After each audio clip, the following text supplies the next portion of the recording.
Cake বানানো কি অতই সহজ? কাস্টমাররা ভাবে যে অর্ডার দিলাম আর বলতে বলতে কেকটা রেডি হয়ে যাবে। ইমার্জেন্সি বলতে বলতেই তাদেরকে যেন কেকটা চাই। Hello everyone, welcome back to my channel. আজকে আমি একটা 1.5 পাউন্ড কেকের ডিজাইন আপনাদের সাথে শেয়ার করব। এটা একটা ইমার্জেন্সি কেকের ডিজাইন, তো সেই অনুযায়ী আমি যতটা করতে পেরেছি, তো আপনারা আমাকে বলবেন যে কেমন হয়েছে। তার জন্য আমি এটা পাইনাপেল ফ্লেভারের করব। তো পাইনাপেল ফ্লেভারের প্রিমিক্স দিয়ে আমি প্রথমে কেকটা বেক করে নিয়েছিলাম।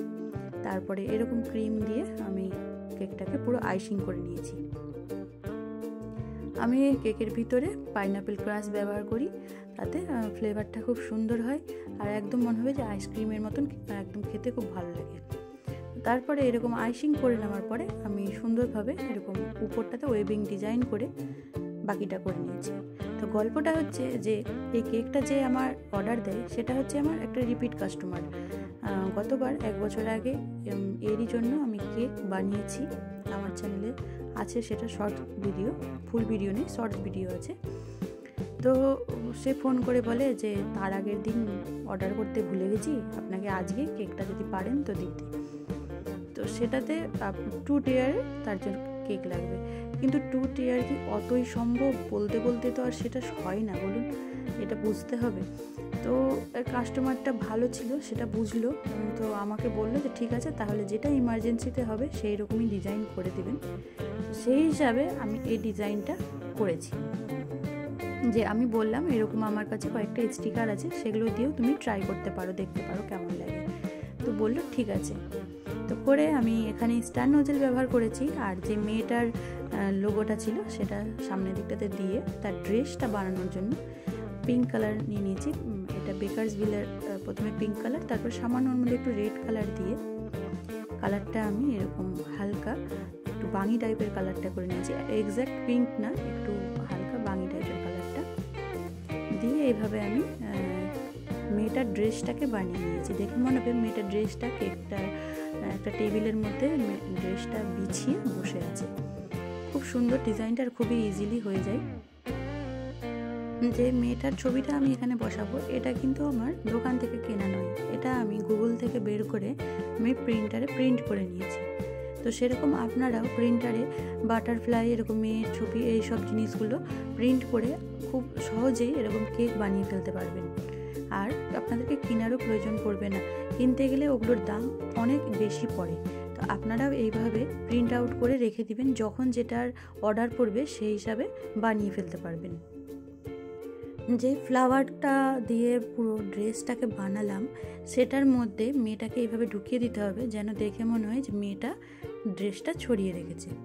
মেয়েটার ছবিটার পিছনে একটা টুথপিক বড় দেখে সেলোটেপ দিয়ে লাগিয়ে দিবেন, তাহলে হচ্ছে অনেকক্ষণ পর্যন্ত সেটা সোজা হয়ে থাকে।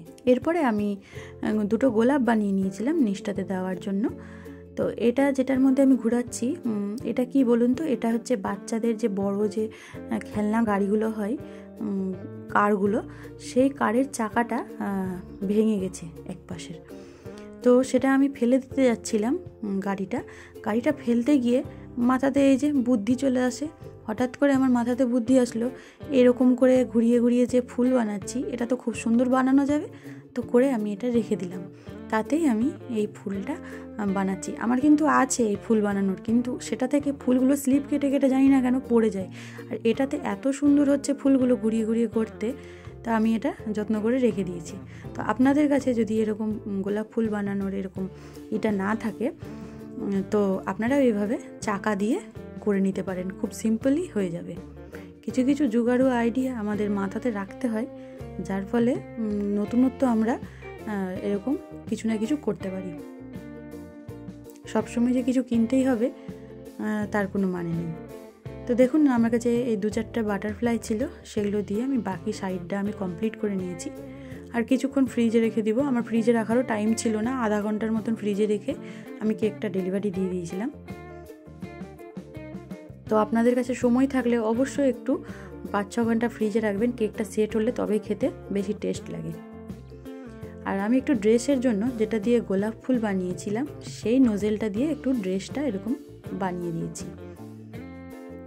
এখানে আপনারা যে কোনো কালার করে নিতে পারেন, আমি এখানে এই টাইপেরই কালারটা রেখেছি। আর সামান্য এই যে সিলভার বলগুলো হয়, সিলভার বলগুলো এরকম ছিটিয়ে ডিজাইনটা আমি কমপ্লিট করেছি। তো আমার চ্যানেলে আরও আপনারা নানা ধরনের কেকের ডিজাইন রেসিপি পেয়ে যাবেন। তো চ্যানেলটা সাবস্ক্রাইব না করে থাকলে অবশ্যই চ্যানেলটা সাবস্ক্রাইব করে দিবেন। আর ভিডিওটা ভালো লাগলে অবশ্যই একটা লাইক করে দিবেন। আবার দেখা হবে নতুন কোনো ভিডিওর সঙ্গে। ততক্ষণ সবাই সুস্থ থাকবেন, ভালো থাকবেন। ধন্যবাদ।